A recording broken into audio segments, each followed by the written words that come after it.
नमस्कार दोस्तों, आज के इस दिलचस्प विश्लेषण में आपका स्वागत है। आज हम भौतिकी की एक बहुत ही कमाल की चीज के बारे में बात करने वाले हैं। जरा सोचिए, कैसे एक साधारण सा दिखने वाला तांबे का तार एक बेहद शक्तिशाली और एडजस्टेबल चुंबक में बदल जाता है। जी हाँ, हम बात कर रहे हैं परिनालिका की, जिसे अंग्रेजी में सोलेनॉइड भी कहा जाता है। तो चलिए बिना किसी देरी के इसके पीछे के विज्ञान को डीकोड करते हैं। आगे बढ़ने से पहले जरा इस दिलचस्प सवाल पर गौर कीजिए। हम हर दिन मशीनों से घिरे रहते हैं, लेकिन क्या हमने कभी सोचा है कि बिजली को किस तरह कंट्रोल किया जाता है कि वो इतनी ताकतवर बन जाए जो भारी भरकम मशीनों को चला सके? ये सब कितनी चतुराई से डिजाइन किया गया है। आज हम इसी रहस्य से पर्दा उठाने वाले हैं। तो आज की हमारे इस सेशन की रूपरेखा कुछ इस तरह रहेगी। हम परिनालिका के बेसिक से शुरुआत करेंगे, इसके अंदर के चुंबकीय क्षेत्र को समझेंगे, इसकी ताकत बढ़ाने के तरीके जानेंगे, इसे एक आम चुंबक से कंपेयर करेंगे और अंत में देखेंगे कि ये हमारी असल जिंदगी में कहाँ-कहाँ इस्तेमाल होता है। चलिए, सबसे पहले बात करते हैं परिनालिका के परिचय की और देखते हैं कि इसकी बनावट कैसी होती है। अगर हम इसे बिल्कुल आसान भाषा में समझें तो परिनालिका और कुछ नहीं बल्कि तांबे के तार का एक गुच्छा है, जिसे एक स्प्रिंग या बेलन के आकार में कसकर लपेटा जाता है। इसकी सबसे बड़ी खासियत ये है कि इसकी लंबाई इसकी गोलाई यानी त्रिज्या के मुकाबले बहुत ज्यादा होती है। देखने में ये बहुत ही साधारण सी चीज लगती है, लेकिन इसकी यही सरलता इसकी असली ताकत है। और असली जादू पता है कब होता है? जब हम इस तार में इलेक्ट्रिक करंट छोड़ते हैं।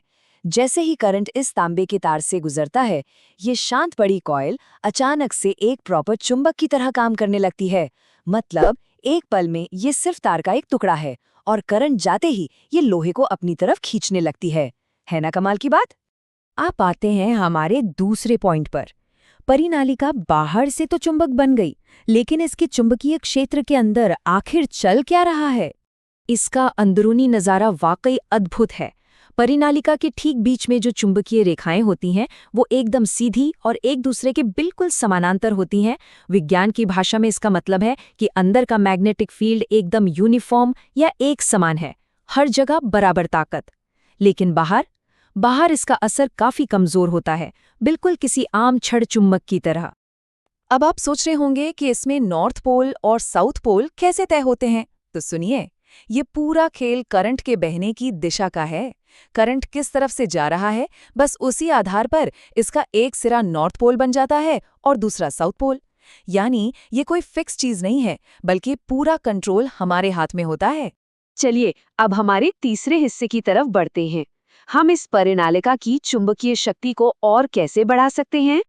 एक आम चुंबक की ताकत फिक्स होती है, लेकिन परिनालिका की सबसे बड़ी खूबी यही है कि इसकी ताकत को हम अपनी जरूरत के हिसाब से कई गुना बढ़ा सकते हैं। इसके 3 बहुत ही आसान तरीके हैं। पहला, बस करंट बढ़ा दीजिए, ताकत अपने आप बढ़ जाएगी। दूसरा, तांबे के तार के फेरे यानी टर्न्स बढ़ा दीजिए। और तीसरा, जो सबसे असरदार तरीका है, इस खोखली कॉइल के अंदर एक नरम लोहे का टुकड़ा यानी सॉफ्ट आयरन कोर डाल दीजिए।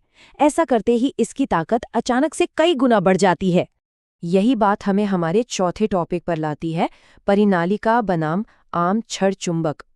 आखिर क्यों विज्ञान को एक आम छड़ चुंबक को छोड़कर परिनालिका की तरफ आना पड़ा?